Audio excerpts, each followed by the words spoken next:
query is a fancy name for search.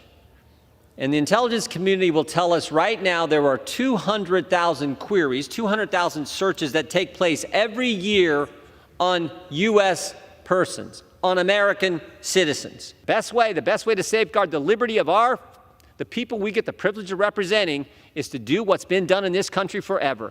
Go get a warrant. It's really important that the American people know that we are debating a rule today, and that rule has the FISA bill, of which we have heard much, but it also has other bills. Half the legislation that are on the floor today do nothing. They do absolutely nothing. And in fact, it's not surprising that Republicans, my colleagues, worry about the do-nothing Congress. Mr. Speaker, I request unanimous consent to insert into the record an article from NBC News entitled, "It's Embarrassing. Republicans worry they have no achievements to run on in 2024." We're going to have a lot of debate here about the Foreign Intelligence Surveillance Act. And on this, I think there's a lot of bipartisan agreement. There are a lot of bipartisan concerns about the size and scope of government. I think it is important to remember, James Madison wrote to Thomas Jefferson, May 13th, 1798, quote, "Perhaps it is a universal truth that the loss of liberty at home is to be charged against danger, real or pretended, from abroad." The founders knew what they were doing. The founders intentionally built into the United States Constitution protections for us, protections for the people. Unfortunately, the legislation before us doesn't do what is necessary to answer the question, to secure the people's rights.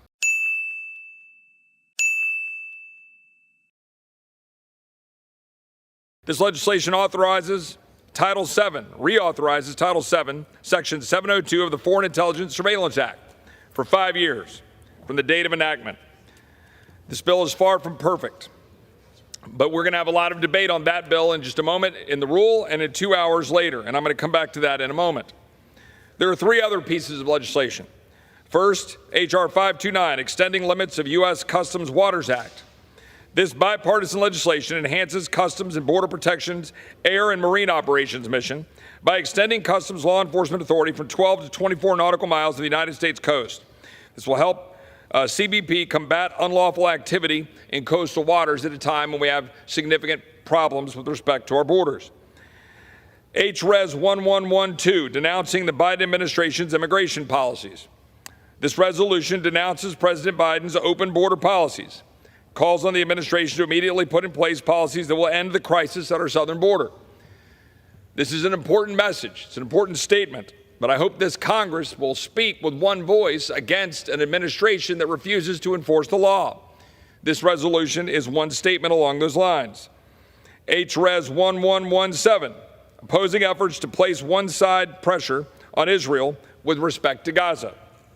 This resolution affirms that Israel, our greatest ally in the Middle East, has the right to defend itself against Hamas, and makes clear that the House of Representatives opposes efforts to place one-sided pressures on Israel to implement an immediate ceasefire. This resolution is necessary. Mr. Speaker, this place is so broken. It's pathetic. And it's interesting to listen to the gentleman from Texas who's now managing this rule, who regularly lectures us on the importance of regular order and making sure that we have a more open process.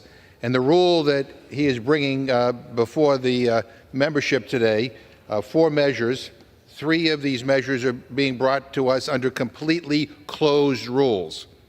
No amendments are made in order. 3 of the bills weren't even considered by committees of jurisdiction. No hearings and no markup, and yet here we are. What a wonderful process to celebrate. I mean, this place is not functioning. We don't even know whether this rule that we're spending time debating today will even pass because there's such disarray on the Republican side.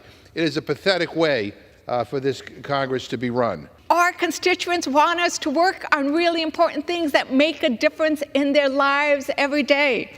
So what are we doing today?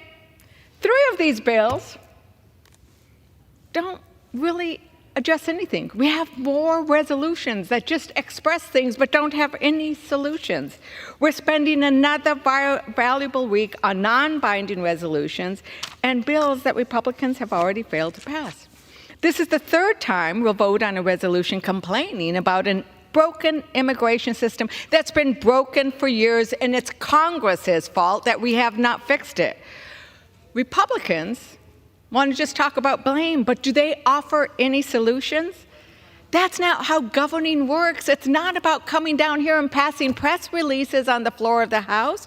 If you want to engage in a problem and offer solutions, you engage in bipartisan negotiations to pass a law that fixes the problem. Instead, Republicans do the opposite. They block bipartisan immigration deals and complained that nothing's happening. Well, something is happening. Republicans are making the problem worse. 6 months ago, the president sent Congress a supplemental border security request. That request would have bolstered border security and slowed the flow of refugees by addressing the root cause of migration. For 6 months, Republicans who control this House have refused to take up the president's supplemental border security funding request. In the Senate, a bipartisan, led by a Republican senator and Democrats, worked for 4 months. They worked hard on a bipartisan border security deal. Before we could even discuss the merits of it in this House to say what we liked or didn't like, Trump told them to kill the bill. Following Trump's orders, as always, House Republican leadership declared it dead on arrival in the House. Why? They want to preserve immigration as a political weapon, not something that Americans are asking us to fix.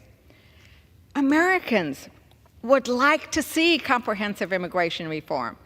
How about if we do something like taking up the Bipartisan Dream and Promise Act, or the Bipartisan Farm Work Modernization Act, which passed with bipartisan support out of the Congress because we need more agrarian workers to help pick the food we need to place on our tables. What's especially shameful is that instead of offering solutions, Republicans are creating a dangerous environment in America. Rhetoric from the twice impeached and 4 times indicted former President Trump that suggests immigrants are poisoning the blood of America is dangerous and disgraceful. Trump's language echoes almost verbatim the propaganda and hate used by Hitler and other Nazi leaders. America's not Nazi Germany. On this vote, the yeas are 193, the nays are 228. The resolution is not adopted.